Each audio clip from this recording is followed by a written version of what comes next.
Consider it a recurring theme. There are teams in the Big 12 that can compete for the conference championship, and none other than the Baylor Bears, who finished the season a year ago, 6 consecutive wins, 6-3 in conference, 8-5 overall. Sawyer Robertson returning at quarterback. But I know Dave Aranda, head coach, is going to love this next statement. The Baylor Bears are loaded on defense. And while the eye candy is the offense, I'll tell you what, you're going to have to contend with them in Waco with a stout defense. As Dave Aranda kind enough to join us here on our set. And Coach, welcome back. Welcome in. New season for you. Big picture coming into the season, through the offseason till now. How do you feel your team stacks up? We're a hungry team, and we're a hard-working team, and we're a talented team. This is the most depth we've had at Baylor since I've been at Baylor. And so really feel good about kind of where the team is at.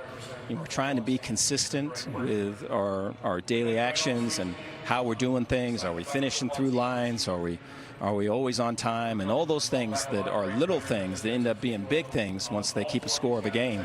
We're focusing on that right now. Year 6 for you out there in Baylor, and I know each year stands on its own, but I have to believe the 6-game winning streak down the stretch that put you guys in contention for the Big 12 last year had to carry some momentum into the offseason and embarking on this new year.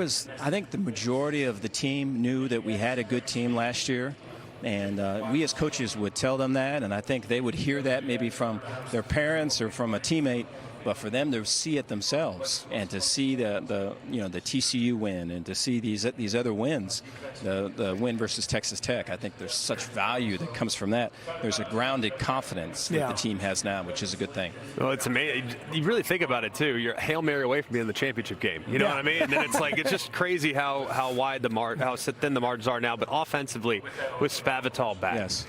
First of all, I think he's amazing. I love the guy. I loved him for years. I think he does a phenomenal job. But him along with Sawyer Robertson, the comfort level and being able to kind of communicate without communicating. Yes. How much more comfortable is Spav this year working with him, and how much more comfortable is Sawyer working with Spav? So much so. That which you hit on is probably the biggest improvement offensively, is that in the pre-snap it's just very hard. If we're disguising a single high, like we're not going to be able to get to do that. They're going to see it with a hard count or a leverage, and the ball's going to go to where it should go. And so I think they're so far ahead of that. And then I think they have the skill players where, hey, the ball's out quick, and here's someone that can do something with it. I think that only complements it. So it's very strong offensively. I want to continue visiting about that quarterback, Sawyer Robertson, that we're looking at right there. A lot of people don't remember, but he didn't win the starting job coming out of fall camp last year, but he eventually took that starting role over and had a phenomenal year. You see the stats on the screen. How much has it meant to your ball club to know that he is the guy? He's had a full offseason. What have you seen out of Sawyer? Grounded confidence. I think that was the thing that he's been working on from the very beginning, is that you are that guy, that you're that guy for us. You've always been that guy.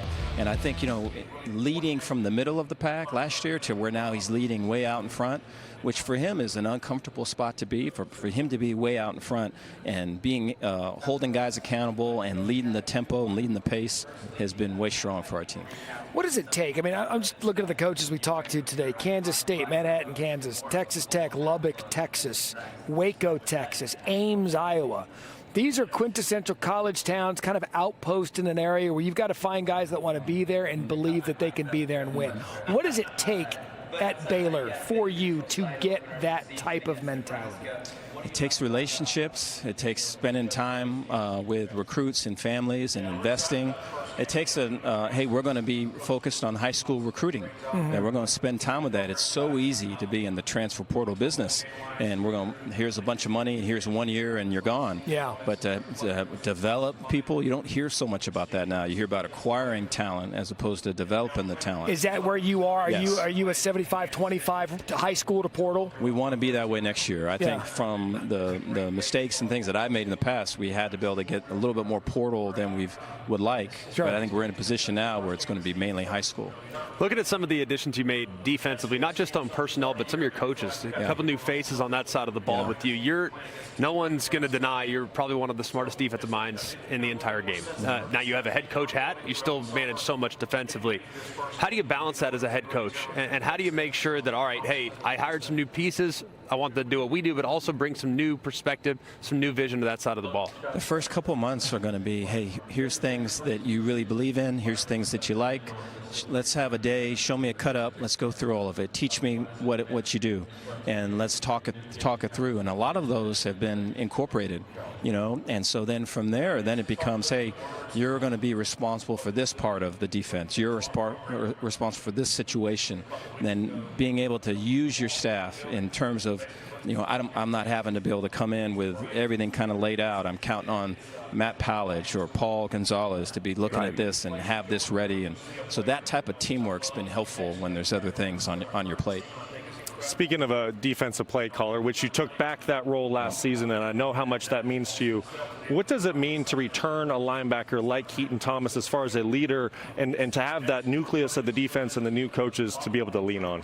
He is all full go all the time. There's been he was talking about how when he was in grade school, he got in trouble at his little grade school. And I asked, was it during recess time? Did this happen? Because I could see that happening, because it's for practice. There's times where we got to shut it down and slow and kind of calm down. He's just wired so tight, and I love that as a defensive coach and on the defensive side, because he leads from that type of energy, and guys want to be like him. And so our ability to kind of attack things and get after things is totally defined and led by him. So you got Auburn week 1. You've coached against Hugh Freeze in the past. You know what he's going to run. You know what he does. They haven't necessarily reinvented the wheel, but they do have a new quarterback, and they're probably going to have a slightly different offensive identity. How do you avoid chasing ghosts week 1, knowing that group at Auburn's going to look very different from the team that you saw last year? There's a couple people that have played him in the past that have played him well, and so we reach out to them and kind of get ideas. There's reports and whatever information we can get from spring into summer on kind of depth chart and kind of where those things are looking. But then I think overall there's things that are kind of, regardless of the quarterback, regardless of the school, here's kind of staples. Here's things that you're thinking. And then I think you got to look, a big part of this game plan for us is going to be the things that hurt us in the past are going to be things that are going to have their full attention. So we got to be working those things too. Who do we need to fight that made your schedule? Auburn and then the college football playoff team and SMU week 2. I mean, you've got your work cut out for you, so we'll let you get to work. Dave Aranda, so nice catching up with you. We're excited to see your team play again. We love seeing that sick'em back in college football. Continued success to you this year. Appreciate it. Thank you, guys. Dave Aranda, head coach, Baylor. Again, we keep saying it. They could win the league just as easy as